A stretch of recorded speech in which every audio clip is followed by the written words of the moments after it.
Brian Borzakowski at the Canadian Business Leadership Forum, and I'm with Amber Mack, the author of Power Friending, Demystifying Social Media to Build Your Business. She's a new media consultant and strategist as well. Thanks for joining us. Yeah, thanks for having me. So a lot of companies still have yet to jump on the social media bandwagon. Why should they? Well, I think many companies should, especially in Canada, because there are so many people who are using social media. I mean, half of the country is currently using Facebook. There was a study that came out just a couple of weeks ago that said there were 85% of Canadian moms actually share pictures of their kids before they turn 2 online. So obviously, we love the internet. However, companies are a little bit slow in this country to adopt social media and do interesting things online. How can they, there's so many different, Facebook, Twitter, LinkedIn, there's so many different options. What should they focus on? I think it's really important for companies, first of all, to develop a social media policy. So have guidelines in place as far as how they're going to interact. And then after that, choose some of the tools that they're going to use. Now, they don't have to use everything. I mean, they don't have to use dozens and dozens of tools. It's great to just focus on 3 or 4 tools. I mean, for most companies, if you focus on Facebook, Twitter, your blog, and YouTube, you know, that's enough for the first 6 months to a year. You really don't need more than that. But what you do need is to have a consistent strategy in place, and you need to interact on a regular basis and do something interesting and innovative.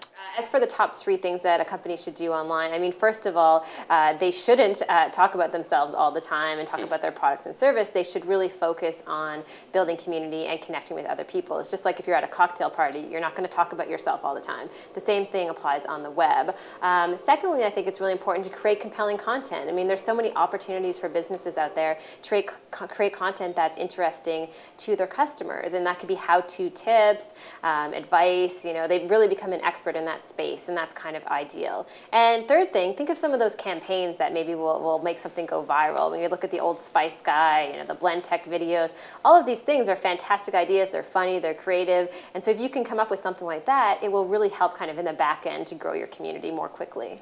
I think a lot of businesses are afraid that they put something out there, people are going to criticize it. So how can they handle complaints, and does that just come with the territory these days? A lot of businesses are afraid about putting their brand out there and opening themselves up to criticism. But the reality is the criticism is there right now, you know, even if they're not participating in the online space. And so I would say to a company, you know, do you want someone to just be out there talking to you about your brand, saying negative things, or do you want to be able to try to win them over and turn them into something like a brand ambassador and someone who's an advocate for your brand? And so ideally you become part of that conversation and you don't just let it go and snowball out of control. Right. So, and what about blogs? I mean, everyone's focused on Twitter and Facebook these days. Is blogging still an important thing for a company to do? I really think blogging is more important now than it has been in the past few years, because we're focusing on all of these different sites where you can deliver just snippets of content. You know, 140 characters or less on Twitter, short little updates on Facebook, you know, location-based services where you check in, and so that's not a lot of content. But I think for a company, I mean, it's wonderful to have a place like a blog that's on your own website. You know, you own all of that content.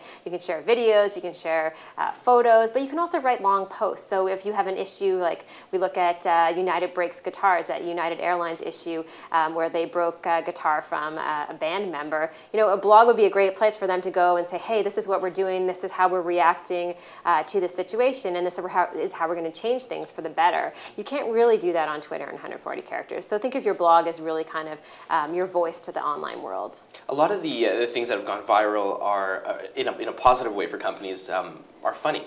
Yeah. So is humor a key ingredient to this? Well, I always use this little formula called E squared, so education times entertainment. If you focus on content that is both educational and then sometimes entertaining, that really is a great formula for success as far as making something go viral. And yeah, you do need to have a sense of humor. I mean, so many companies, you see them, they're coming up with a social media idea. They're very serious, they're not having fun. I would say get in a room, you know, with a bunch of people who are part of your team, brainstorm, you know, think of off-the-wall ideas, just some crazy stuff, and out of that, maybe you'll have like one little nugget, something that will help you do something creative on the web. And you say something interesting in your speeches, the statistics on when people use social media. Maybe you can mention that. I don't know if people will be happy to hear, but... Yeah, I mean, a lot of companies think that they can engage in using social media tools anytime they want. And while they can do that, they're not going to reach the largest audiences. The best idea is to really engage Monday to Friday, 9 to 5, because that's when the most people are online, because they're checking their social media accounts while they're at work.